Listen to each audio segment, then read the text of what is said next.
Ceci est un livre audio autogénéré par Google.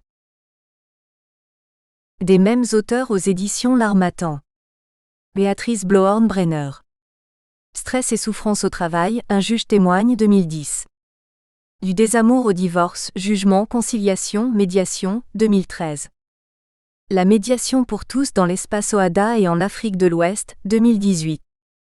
Lettre à Michel, témoignage, 2019. J'aime Franc. Panorama des médiations du monde, dire. Béatrice Bloorn-Brenner, 2010. Guide pratique de la médiation et de la conciliation judiciaire, 2012. Conciliation et médiation prud'homale, 2013. Conciliation et médiation commerciale, dire. Béatrice Bloorn-Brenner, 2014.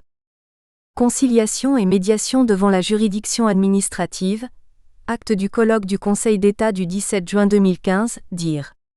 Béatrice Bloorn-Brenner et Jacques Biancarelli, 2015. La médiation, un chemin de paix pour la justice en Europe, j'aime 10 ans déjà, dire. Béatrice Bloorn-Brenner et Dragos Kalin, 2015. Les nouveaux enjeux de la médiation administrative, judiciaire et conventionnelle, à distance, environnementale, interculturelle, la certification des médiateurs, acte du colloque de Nice 3 et 4 juillet 2015, dire. Béatrice Bloorn-Brenner, 2016. Médiation obligatoire ou médiation volontaire, acte du colloque de La Rochelle, dire. Béatrice Bloorn-Brenner et Myriam Baquet, 2016. Développer une culture de la médiation, dans les différents continents, devant les juridictions judiciaires et administratives, dire. Béatrice Bloorn-Brenner et Claude Tchèche, 2019. Médiation, culture et religion, de l'esprit à la méthode, dire. Béatrice Bloorn-Brenner, 2020. Source spirituelle de la médiation, dire. Béatrice Bloorn-Brenner, 2022. Dédicace. Ce livre a été édité avec le concours du Conseil international de la médiation, CIM, et de la section française du Groupement européen des magistrats pour la médiation, GEM. Le Conseil international de la médiation, CIM, a été constitué en 2009 pour promouvoir la médiation, mode amiable de résolution des conflits, à l'échelle internationale et mettre en place un réseau international d'experts de la médiation. Il a pour vocation d'établir une liste de médiateurs, experts internationaux et de superviser leur accréditation. Chaque pays au sein des différents continents a vocation à y être représenté. Pour plus d'informations, www.sim-imc.com. Le Groupement européen des magistrats pour la médiation, GEM, a été créé en 2003. Il a pour vocation de regrouper les juges qui œuvrent pour développer la conciliation et la médiation au sein des 28 pays de l'Union européenne. GEM France et la section française de GEM et des magistrats de cette association ont contribué au présent ouvrage. Avertissement. Les textes de cet ouvrage n'engagent que leurs auteurs. Introduction, savoir faire silence pour accueillir les différentes cultures. La relation apparaît comme une aventure entre personnes. Nous nous heurtons aux inégalités sociales, migration et égoïsmes nationaux. Accueillir les différentes cultures et pouvoir en déceler la sagesse suppose de savoir faire silence, de faire taire son désir de valorisation, personnelle ou collective, de renoncer à avoir systématiquement raison, de laisser de la place à la négociation. S'ouvrir à la culture et à la sagesse de l'autre, c'est accepter le risque d'une parole qui peut me mettre en cause, me déranger dans mes certitudes. Cela suppose que je sois capable d'écouter, de m'enrichir, d'élargir mon regard sur le monde. Le sachant laisse la place à l'apprenant, qui opte pour le nous plutôt que pour le je. À l'heure de la mondialisation, après le choc culturel, la relation aux autres reste possible. Nous sommes des êtres de relation. Sans relation, le bébé meurt et l'adulte risque de tomber en dépression.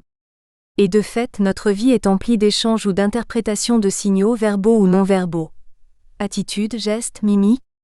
Nous sommes perpétuellement en interaction et en réaction. Une force extraordinaire, qui peut devenir un handicap lorsque la conscience de soi obscurcit l'horizon. Notre cerveau est un organe apprenant. Expert dans l'art de mémoriser et de chercher des solutions, la première fois qu'il rencontre un problème, cela va donner lieu à une exploration. La seconde fois, il s'avérera plus efficace et rapidement, sans s'en rendre compte, vont se créer des autoroutes, une même stimulation conduisant automatiquement à la même réponse. Autrement dit, nous sommes emplis de déterminisme, c'est-à-dire de façon automatique de réagir sans en avoir conscience. Ce que l'on désigne par culture en est un exemple. Culture familiale, culture sociétale, culture d'entreprise sont fondées sur des automatismes de pensée et de comportement qui ne se révèlent que lorsque nous nous trouvons face à une personne qui a d'autres automatismes. En fait, chacun de nous se situe en permanence dans un monde dont nous nous sommes construits une image mentale à base de déterminisme, ces automatismes inconscients. La relation devient différente et s'enrichit lorsque l'on arrive à sortir de l'enfermement inconscient de nos déterminismes et de nos sollicitations émotionnelles. Ce livre invite à dépasser ces déterminismes pour s'ouvrir aux différentes sagesses du monde et s'en enrichir, qu'elles proviennent de la Grèce antique, qu'elles soient africaines, asiatiques ou qu'elles émanent des aborigènes d'Australie. Il nous invite à rechercher les sources de la médiation dans la philosophie et la Grèce antique.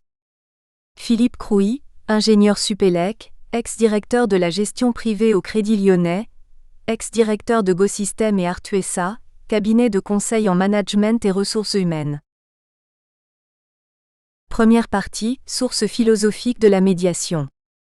Penser la médiation comme chemin de dialogue, de connaissance et de vérité suppose d'opérer un dépassement et une ouverture. L'autre peut être d'abord considéré comme l'ennemi à éliminer, avant d'être accueilli. Comment créer des ponts d'altérité entre les personnes? Comment accéder à l'altérité? C'est à ces questions que cette première partie de l'ouvrage va s'efforcer de répondre, en partant de l'étude de la philosophie de la Grèce antique pour aborder le concept de l'altérité vu par les philosophies européennes modernes. Chapitre I au fondement de la médiation, la philosophie grecque. Catherine Emmanuel, médiatrice diplômée d'État en médiation familiale, DEMF, agréée auprès de la Cour d'appel de Paris, superviseuse de pratique de médiation, chargée de cours en faculté, fondatrice et directrice pédagogique du Centre d'enseignement des modes amiables, CEMA. Résumé. Comment fonder la possibilité même d'un accord qui dépasse l'opposition stérile des opinions contradictoires? Pour y répondre, nous retournerons à la philosophie grecque, et plus précisément aux sophistes de Platon, qui défend la possibilité d'un universel émergeant du débat entre les points de vue particuliers et pose leur coexistence. Nous verrons que penser la médiation comme chemin de dialogue, de connaissance et de vérité suppose d'opérer un dépassement et une ouverture. Lesquels? D'une part, il s'agit de dépasser la logique binaire issue des présocratiques, avec d'un côté l'être absolu de Parménide, de l'autre l'être mouvant d'Héraclite, les deux conceptions rendant vaine toute médiation puisque nous ne pourrions jamais rien dire qui soit réellement vrai. D'autre part, il s'agit d'ouvrir une troisième voie, à la fois celle de l'être comme dynamique et processus, et celle du non-être comme différence et altérité. Si en ce début du XXIe siècle, il nous paraît si évident dans l'espace de médiation, de confronter les opinions pour obtenir un accord mutuellement satisfaisant, c'est parce qu'au IVe siècle avant Jésus-Christ, Platon a démontré que la vérité passe par la synthèse dialectique des contraires. Dire vrai et s'accorder, c'est entrer en dialogue, ou encore créer des ponts d'altérité entre des personnes qui sont à la fois semblables et dissemblables. Cette redécouverte des sources grecques de la médiation nous permettra, en nous inspirant de la figure d'Ulysse dans l'Ajax de Sophocle, de redéfinir les 4 composantes de la posture du médiateur comme tiers. En comprenant la nécessité de penser l'être dans le temps, nous proposerons, in fine, une nouvelle définition de l'activité des artisans de la paix que sont les médiateurs. Ce chemin de connaissance et de vérité de la médiation humaniste, pour vivre sa vie en conscience, avait déjà été tout tracé par Platon, Jacqueline Morino. 1. Pourquoi revenir au grec? La question des fondements de la médiation est de celle que se pose tout médiateur qui ne conçoit pas son métier simplement comme une technique de règlement des conflits, mais comme une expérience méthodique qui suppose la reconnaissance de principes fondamentaux. Difficile de penser les fondements de la médiation sans reprendre les sources de la pensée occidentale, dont Alfred Whitehead considérait qu'elle n'était qu'une suite de notes en bas de page au dialogue de Platon. Difficile de revenir aux fondements de la médiation sans revenir à la Grèce, lieu des commencements. A. Ce que nous devons aux Grecs. Pourquoi la Grèce? Parce que cela fait plus de 2000 ans que nous les avons pris pour maîtres, que nous nous en nourrissons, que nous les copions, que nous les trahissons, sans pouvoir jamais nous en détacher. Parce qu'avec les Grecs, l'identité passe avant tout par la citoyenneté et par l'appartenance à une communauté humaine, la polis. Parce que la polis constitue, au regard de l'âge archaïque des tyrannies, une nouvelle forme de règlement des conflits opposant ceux qui doivent vivre ensemble. Au lieu que ce soit un homme seul qui décide de la solution, à l'instar du vieillard dépeint sur le bouclier d'Achille sculpté par le divin Héphaïstos, vieillard qui fixe le prix du sang pour réconcilier les familles suite à un homicide, ce sont désormais les citoyens assemblés qui décident par un vote majoritaire après un temps d'échange et de dialogue. Parce que ce nouvel espace de la parole et du débat constitue les bases de notre démocratie. Parce qu'avec la démocratie, c'est une nouvelle définition de l'homme qui émerge comme animal politique. Parce qu'en abandonnant les anciens rapports hiérarchiques, la cité nouvelle fonde le lien social sur la symétrie, la réversibilité, la réciprocité entre citoyens définis comme semblables et égaux, et surtout comme êtres parlants susceptibles de discuter en public de leurs affaires communes. Parce qu'avec le nouvel espace social instauré par la polis naît l'art du dialogue. Ce qu'implique le système de la polis, c'est d'abord une extraordinaire prééminence de la parole, du logo sur tous les instruments de pouvoir. Parce que, régime par excellence de la pluralité, du conflit, des débats, la démocratie permet de sortir du rapport de force pour s'appuyer sur la force du logo comme libre débat, discussion, argumentation contradictoire. Parce que les Grecs ont inventé la première éthique du dialogue. On le voit, sans les Grecs, pas d'espace de dialogue dans lequel les personnes puissent librement débattre, d'égal à égal, pour régler les conflits démocratiquement grâce à la médiation de la parole. En un mot, s'il importe de revenir aux Grecs, c'est parce qu'ils nous ont transmis le goût du débat et le sens de l'humain. Mais il existe une raison encore plus profonde, parce que nous, médiateurs, sommes leurs héritiers directs et que, sans eux, il serait impossible d'envisager la moindre pensée sur la médiation puisqu'ils ont forgé nos outils conceptuels. Mieux, ils ont inventé l'idée de médiation. En effet, les notions de parole, dialogue, débat, altérité, processus et tiers ont été posées pour la première fois au monde par eux et plus particulièrement par un philosophe grec, Platon, dont Simone Veil considérait qu'il était comme l'alpha et l'oméga de la philosophie. Rien ne surpasse Platon. Revenir au fondement de la médiation, c'est donc voyager en Grèce antique, au cœur du siècle de Périclès, avec le premier des grands philosophes, Platon. B. Le sophiste de Platon. On l'oublie souvent ou on l'ignore peut-être, mais la première formulation d'une pensée propre à la médiation date de plus de 2500 ans. Il faut remonter au sophiste de Platon pour voir émerger une pensée qui dépasse la logique du tiers exclu et l'opposition binaire entre le vrai et le faux, le bien et le mal, l'être et le non-être. Le sophiste de Platon est un ouvrage souvent méconnu ou mal connu, car c'est un ouvrage métaphysique, donc un peu aride, l'un des dialogues les plus difficiles de toute l'œuvre de Platon. Le sujet central du dialogue est le statut du non-être et son but, proposer une conception nouvelle du non-être et de l'être. Dans le sophiste, Platon révolutionne la conception de l'être et du non-être que l'on avait tendance jusque-là à opposer, en considérant que l'un est la négation de l'autre, comme s'opposent les opinions en médiation, l'une contredisant l'autre. Or, dépasser l'opposition entre l'être et le non-être, c'est l'enjeu même de la médiation, à savoir dépasser l'opposition stérile entre deux points de vue antagonistes, chacune des parties prétendant être du côté du bien, de l'être et du vrai, puisqu'elle a raison, chacune des parties prétendant que l'autre est du côté du mal, du non-être et du faux, puisqu'elle a tort. Dépasser l'opposition entre l'être et le non-être, c'est la condition pour dessiner une troisième voie, celle de l'accord. Revenir aux sophistes de Platon, c'est donc revenir aux sources mêmes qui fondent la capacité du médiateur à permettre la synthèse entre deux opinions contradictoires.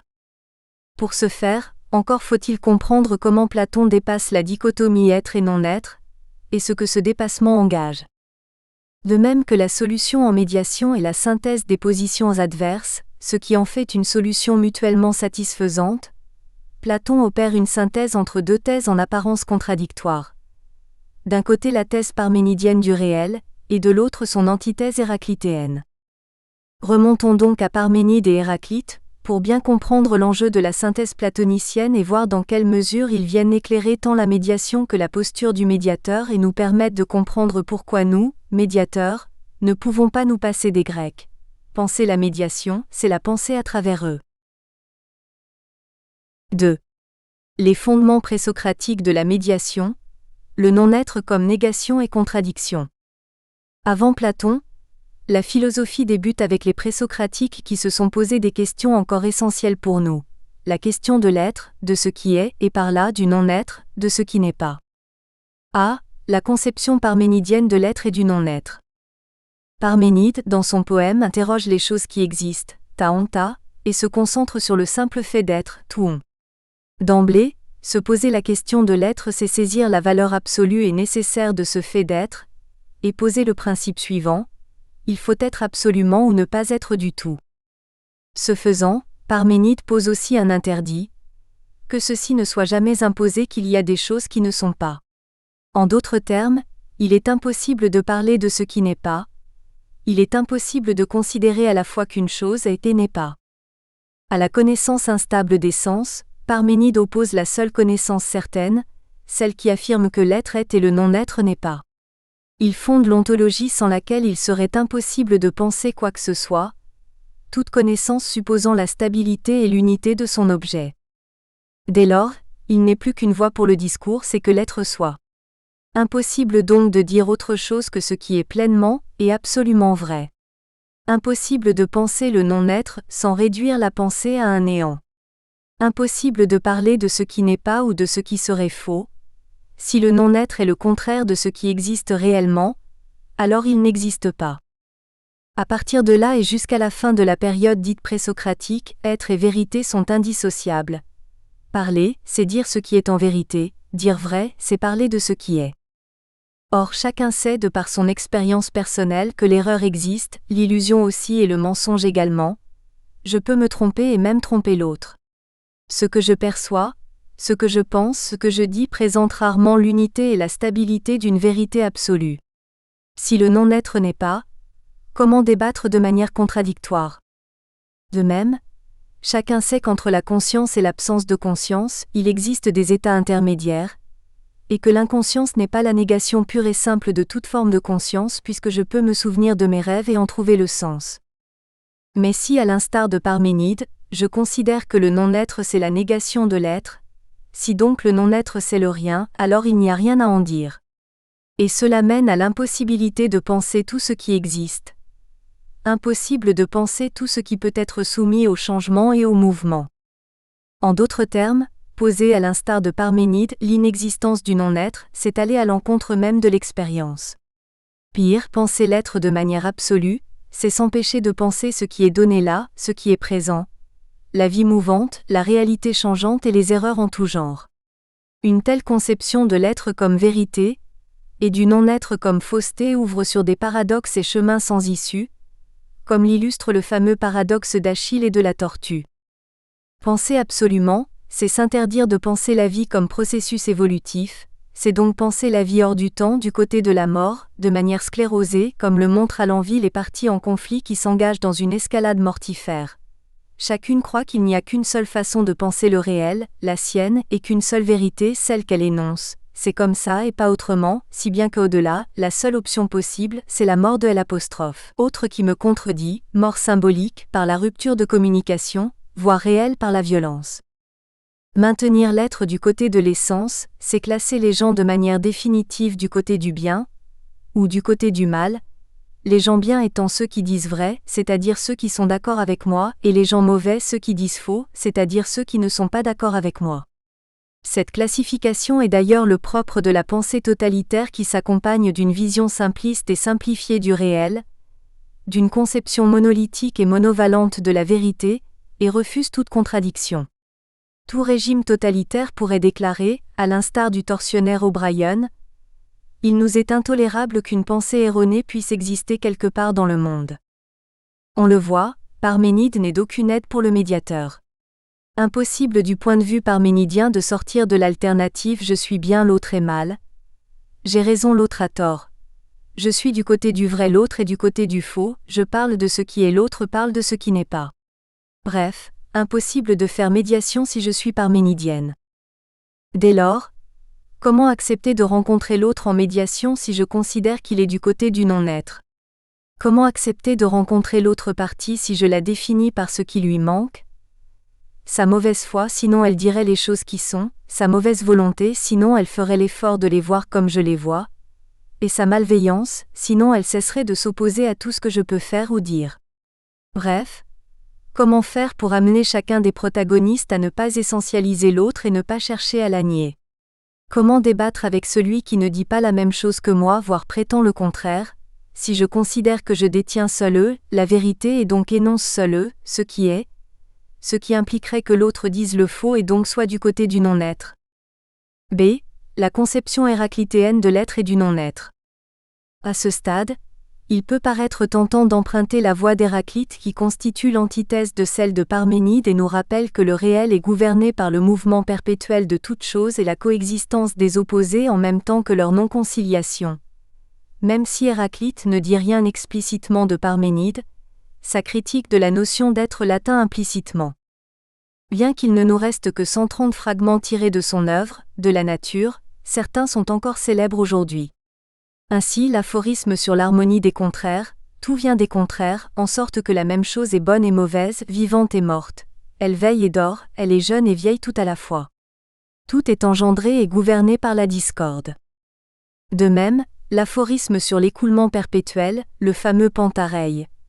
Tout s'écoule puisque je ne peux jamais me baigner 2 fois dans le même fleuve. Et en effet, comment ne pas observer partout des transformations incessantes? La nature tend systématiquement à transformer une situation en une autre, qui lui est opposée, à l'instar du jour et de la nuit.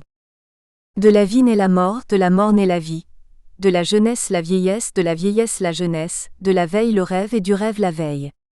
Le flux de création et de destruction ne s'arrête jamais.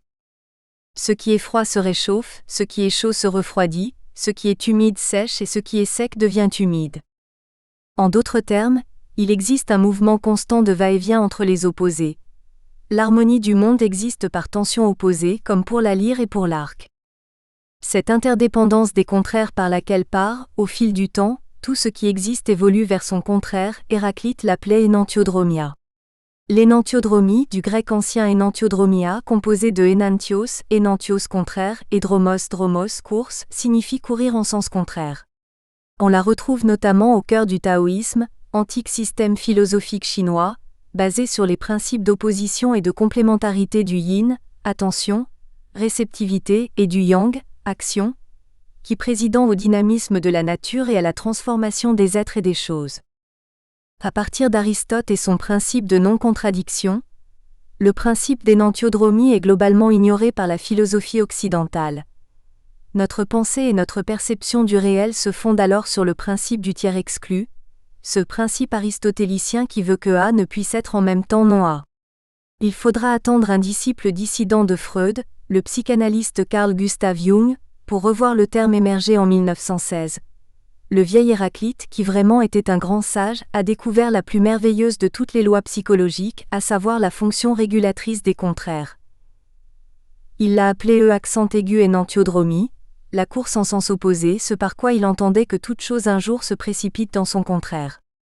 La sagesse, à ce titre, supposerait de ne jamais oublier que les choses ont 2 faces et qu'une chose ne peut être correctement perçue si son opposé complémentaire sort du champ de vision et que l'on n'aperçoit plus le noir dans le blanc, le mal dans le bien, la profondeur dans la hauteur, etc. Mais si tout s'écoule, je me trouve encore dans une aporie. Je ne peux pas dire que l'être est puisque je ne perçois rien qui ait sa consistance, son unité, son éternité. Et comment m'adresser à l'autre? Espérer m'accorder avec lui s'il ne cesse de changer d'avis, aussi insaisissable que l'eau qui s'écoule, aussi inconsistant qu'un courant d'air? Si tout se transforme en son contraire, comment dire le vrai? Comment parler de ce qui n'est jamais identique à soi? Comment connaître puisqu'il ne peut y avoir de connaissance stable de ce qui est instable? On le voit, impossible de penser correctement le réel en choisissant soit la voie immobile de l'être un parménidien, soit la voie mouvante de l'être pluriel héraclitéen. Bref, avec les présocratiques, il est impossible de débattre en revenant aux faits et en imaginant un accord pérenne. Car d'un côté, il est impossible de parler de l'existence réelle de ce qui est l'objet d'un discours faux. De l'autre, il est impossible de trancher entre la diversité et la multiplicité des perceptions.